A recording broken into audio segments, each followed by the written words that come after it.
माझी चर्चा झाली या सगळ्या याच्यामध्ये. ते म्हटले प्रकाश सगळ्यात मोठी भीती अशी आहे की आपण जर मांडलं ती त्यांना पटलं नाही तर आपल्याला मारतील का, ही भीती आहे. त्याच्यामुळे यांनी एकदा मांडायला सुरुवात केली आणि त्याच्यामधनं एक्सेप्टेबल सोल्युशन आलं तर मग तो असणारा पुढे घेऊन जाण्यामध्ये पुढं होईल असं मी त्या ठिकाणी मानतो. किंवा त्यांनी असणारं ज्याला आपल्याला म्हणता येईल की त्या तोडग्याच्या मार्गाने जाता येईल अशी परिस्थिती आहे. पण यांचा कोणाचाच तोडगा येत नाही अशी परिस्थिती आहे. तेव्हा मी आव्हान या सगळ्यांना करतो की तुमचा तोडगा काय तो तुम्ही मांडा. 50%ची अट ती आता संपलेली आहे. त्याच्यामुळे या सगळ्या मराठा समाजाच्या पुढाऱ्यांनी असणारं त्यांचा तोडगा मांडावा हे आम्ही वंचितच्या वतीने आवाहन करतो. सर, पण यामध्ये तुम्ही म्हणता 50%ची अट संपली. 2 मुद्दे प्रामुख्याने समोर येतात. एक तर मराठा कुणबी मराठा म्हणजे विदर्भाप्रमाणे मराठवाड्याचे सुद्धा प्रमाणपत्र काढायला सुरुवात करणं हाही प्रश्न आहे, म्हणजे ओबीसीमधनं. आणि त्याला आता ओबीसी विरोध करतात की ओबीसीमधनं आरक्षण दिलं तर आमच्या वाटचं आरक्षण जाईल, जे सुरुवातीपासूनच मराठा आरक्षणाचा मुद्दा आला. आणि दुसरा मुद्दा म्हणजे 50 म्हणजे जी मर्यादा टाकली गेलेली आहे त्याच्यामुळे वारंवार हे आरक्षण कुठेतरी रखडतं आहे कोर्टामध्ये जाऊन आणि त्याच्या पुढे ते मिळत नाही आहे अशी अडचण निर्माण केली जाते. तर तोडगा काय असू शकतो त्याच्यामध्ये? एक असतं लक्षात घ्या की कोकणातला कुणबी हा इतराला कुणबी मानतच नाही आहे. मी तो एक नवीन वाद आता सुरुवात झालेला आणि त्याच्याच बरोबर असणारा ओबीसी जो आहे तो ओबीसी असं म्हणतोय की ह्यांना ओबीसी सर्टिफिकेट मिळता कामा नये, आमचं असणारं आरक्षण सगळं संपणार आहे.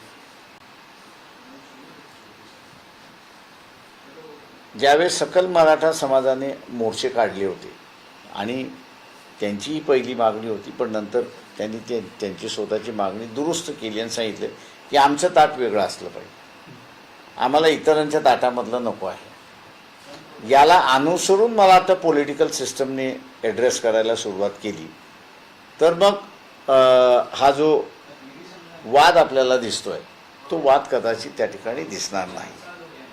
कोकणामधला असं आपण धरलं तर राणे हे काही कुणबी नाहीत. माजी मुख्यमंत्री हे उघडपणे तिथला असणारा कुणबी त्या ठिकाणी असणारा म्हणत असतो आणि तो भयंकर एग्रेसिव्ह आहे कोकणातला कुणबी या सगळ्या गोष्टींवरती. तेव्हा मला ते यांनी सगळ्यांनी पहिल्यांदा तोडगा मांडला पाहिजे असं मला वाटतं आणि तेव्हा मग ही चर्चा पुढे घेऊन जाऊ शकेल. पण मधल्याच्यात काँग्रेसचे नेते विजय वडेट्टीवार म्हणतात की ओबीसी कोट्यातून मराठा समाजाला आरक्षण. काँग्रेस कुठेतरी मायांदानं तेल छिडकण्याचं काम करते असं मी स्वतःच म्हणतो. कारण शेवटी ज्याला सकल मराठा समाजानेच पूर्ण विराम दिला होता त्यालाच पुन्हा असणारं उभं करणं हे माझ्या दृष्टीने असणारं त्याला पॉलिटिकल वास येतो हे आपण लक्षात घेतलं पाहिजे.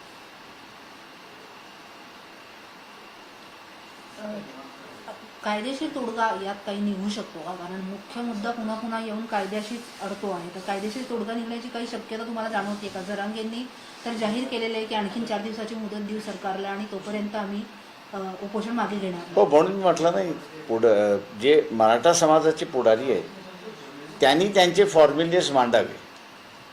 त्याच्यातला एक फॉर्म्युल्यावरती असणारा चर्चा होऊ शकते आणि फायनल होऊ शकतो आणि तो मग मनोज धनांडे पाटील यांच्या पुढे मांडता येईल की हा एक फॉर्म्युला आहे की सगळे पॉलिटिकल पक्ष त्याच्यामध्ये पाठिंबा द्यायला तयार आहेत, फॉलो करायला तयार आहेत आणि तो मग कसा अंमल करायचा त्याचा असताना मार्ग करता येईल. आरक्षण हेच सोल्युशन आहे असं कुठेतरी एक चित्र जे निर्माण होत चाललेलं आहे. आंबेडकरांनी जी भूमिका मांडलेली होती त्याचा वारंवार पुन्हा काही लोक उल्लेख करतात या सगळ्या पार्श्वभूमीवरती. तर काय एकूण धोरण असलं पाहिजे एकूण आरक्षणाचाच मुद्दा घेऊन? प्रश्न असा आहे त्याच्यामध्ये की आरक्षण हे असणारं रिप्रेझेंटेशन आहे हे आपण त्या ठिकाणी पाहिलं पाहिजे. हा डेव्हलपमेंटचा मुद्दा आहे असं नाही. दुर्दैवाने मी असं म्हणेन की जो काही राज्यकर्ता आला त्या राज्यकर्त्यांनी विकसित होण्याची भाषा केलीच नाही. त्यांनी नुसतं येरे माझ्या मागल्याप्रमाणे पाट्या टाकत गेली, ह्याच्या पलीकडे काहीही झालेलं नाही. मग ते काँग्रेस असेल, NCP असेल, BJP असेल, शिवसेना असेल, सगळेच एका माळ्याचे मणी असं मी त्या ठिकाणी मानतो. रिझर्वेशनच्या बाहेर एम्प्लॉयमेंट आहे की नाही असं जर तुम्ही मला विचारलं तर मी म्हणेन प्रचंड एम्प्लॉयमेंट आहे. फक्त त्या अपॉर्च्युनिटीज क्रिएट केल्या पाहिजेत अशी असणारी परिस्थिती आहे. आणि ती अपॉर्च्युनिटी असणारा क्रिएट केली तर येत्या 5 वर्षामध्ये तुम्ही 70-80% असताना अनएम्प्लॉयमेंट पूर्णपणे कमी करू शकता. म्हणजे उदाहरण द्यायचंच झालं आता माझं म्हणणं असं आहे, आजही 7% आपण असणारा ॲग्रो इंडस्ट्रीजवरती अवलंबून आहोत. टेक्नॉलॉजी आता असताना विकसित झालेली आहे. या विकसित झालेल्या असणाऱ्या टेक्नॉलॉजीमध्ये ॲग्रो प्रोसेसिंग इंडस्ट्रीला तुम्ही बसू शकता की नाही, तर माझं म्हणणं असं आहे तुम्ही बसू शकता. म्हणजे उदाहरण द्यायचं झालं तर मी माझ्याच मतदारसंघामधलं देईन. 210 दाल मिल आहेत. एकेकाची capacity per day 200 metric tons आहे. त्याच अकोल्यामध्ये PKB आहे की त्यांनी असणारं मायक्रो दाल मिल उभी केलेली आहे की जी दिवसाला 2 टन मिलिंग करू शकते. खडसे असताना मी त्यांच्याशी असणाऱ्या याच्याशी बोलत होतो आणि म्हटलं हिला आपण पॉप्युलराईज करू. पॉप्युलराईज कसं करायचं की Maharashtra agro industry development corporation जे आहे ते ह्या सगळ्या यंगर एलिमेंट जो आहे त्याला ह्या मॅन्युफॅक्चर जे होतात आहेत त्याला सगळं युनिट टाकायला सांगायचं आणि त्याला म्हणायचं तू जे प्रोडक्शन करशील ते आम्ही विकत घेऊ. म्हणजे एक स्टेबिलिटी त्याला येऊन जाऊ शकते. आज माझ्या मताप्रमाणे तुम्ही असं 200 मेट्रिक टनाची एक दाल मिलच्या ऐवजी 2 टनाची एक दाल मिल तुम्ही असं त्या ठिकाणी टाकली तर तुम्ही 100 इंडस्ट्रियलिस्ट तिथेच असताना उभं करता अशी असणारी परिस्थिती आहे. म्हणजे सर्व्हिस सेक्टर हा वाढतोय. त्या सर्व्हिस सेक्टरमध्ये IT हा फक्तच बघितला जातोय, अलाइड सेक्टर्स त्या ठिकाणी बघितल्या जात नाही अशी असणारी परिस्थिती आहे. किंवा दुसरं मांडायचं झालं या ठिकाणी तर आज किती विद्यार्थी बाहेर जातात आहेत. बरं, काही जण जेन्युइनली युनिव्हर्सिटी चांगल्या जातात, त्यांचा असताना मी विचारात घेत नाही. पण इथलं महागडं शिक्षण आपल्याला परवडत नाही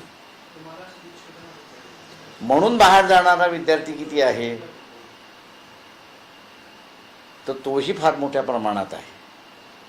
आता त्याचं शिक्षण तुम्ही असं जर इथे देऊ शकलात ॲट दी कॉस्ट त्याला एफोर्डेबल आहे. पुन्हा नवीन असे अनेक सेक्टर्स आहेत की मी या ठिकाणी दाखवू शकतो की जिथे एम्प्लॉयमेंट क्रिएट होऊ शकते.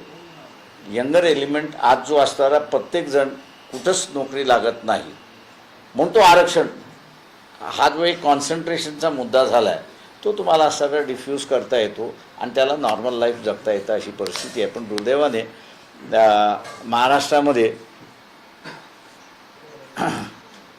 प्रगल्भ नावाचं असणारं नेतृत्व नाहीच आहे अशी परिस्थिती आहे.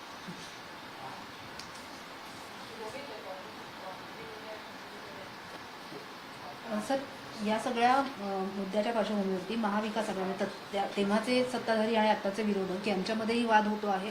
आरोप प्रत्यारोप केले जातात की आम्ही आरक्षण दिलं आणि ते टिकवू शकला नाहीत तुम्ही कोर्टामध्ये आणि म्हणून आज ही परिस्थिती आली. त्याच्यामध्ये मला वाटतं हा ब्लेम गेम चुकीचा असं मी त्या ठिकाणी मानतो. मुंबई हायकोर्टामध्ये असणारं मांडणारी बाजूचे जे वकील होते त्यांना सुप्रीम कोर्टामध्ये का कंटिन्यू केलं नाही हा पहिला सगळ्यात महत्त्वाचा मुद्दा असं मी त्या ठिकाणी मानतो. आणि आत्ता आपण बघत असाल की कुंभकोणी त्यावेळेचे जे ॲडव्होकेट जनरल होते त्यांचं स्टेटमेंट आलेलं आहे की मला मुख्यमंत्र्यांनी तुम्ही म्हणजे देवेंद्र फडणवीस यांनी सांगितलं की तुम्ही त्याच्यामध्ये हजर राहू नका. म्हणजे ज्या टीमने हा निर्णय देऊ दिला त्याच टीममधल्या असणाऱ्या वकिलांना सांगायचं की तुम्ही हजर राहायचं नाही. इथेच मला वाटतं सगळं गोष्ट आहे असं मी त्या ठिकाणी मानतो. त्याच्यामुळे ह्यांनी त्याला ब्लेम द्यावं आणि त्यांनी ह्याला ब्लेम द्यावं असं नाही. दोघंही रिस्पॉन्सिबल आहेत. मुंबई हायकोर्टाचा निर्णय सुप्रीम कोर्टामध्ये सस्टेन न करण्याचा.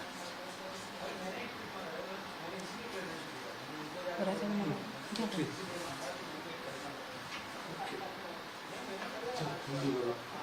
हिंदी सभी को करना है हिंदी नहीं करूँ मैं करूँ तो कर लेंगे इंग्लिश में कर low.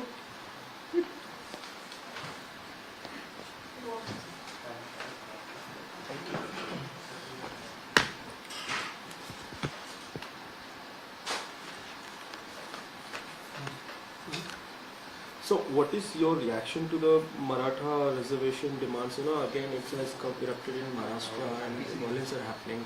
And now they want that they should be put in Kundi. What See, is your question take on is basically, it's in 1920. Dr. Babasaheb Ambedkar himself said that the Marathas should get the reservation when he submitted the memorandum to the Simon Commission.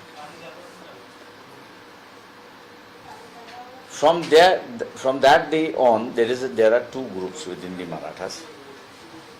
One wants reservation, one doesn't want reservation. The section that doesn't want a reservation were politically very strong, and therefore they suppressed this issue. Now what has happened is the poor Marathas, or I may put it in other words, is that the Marathas who followed the Shivaji Maharaj and the Marathas who followed the Nizams. These are two kinds of different Marathas. Those who followed the Nizam Maratha were in power, and the Marathas who followed Shivaji are not in power, and therefore you will find lack of interest within the Marathas of supporting the reservation issue.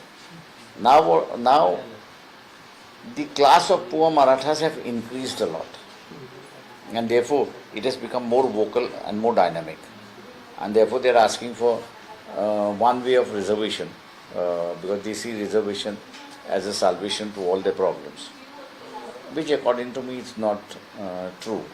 What we have is that we don't have a leadership which can bring in development in this state on a different line, and that is what it is. But do you support their demands? Basically? Yeah, it support the demand of the reservation.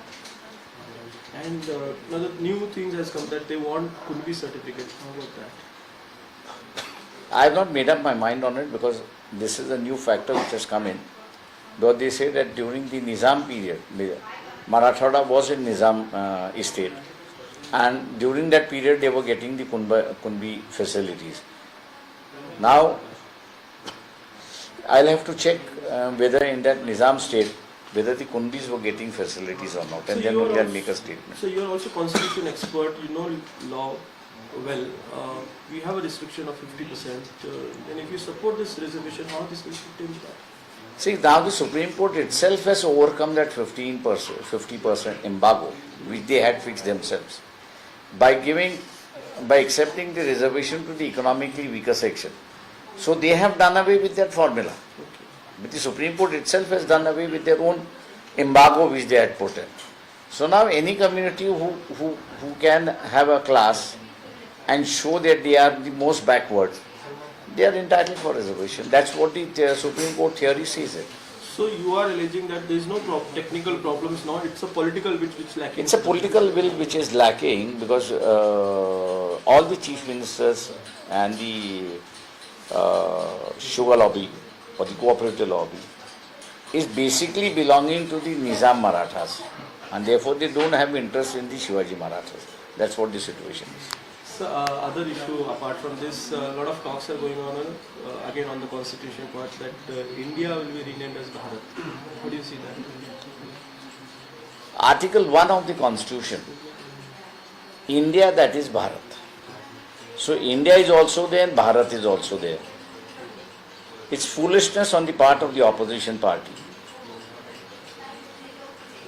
to rake up this issue when Constitution itself has accepted India and Bharat.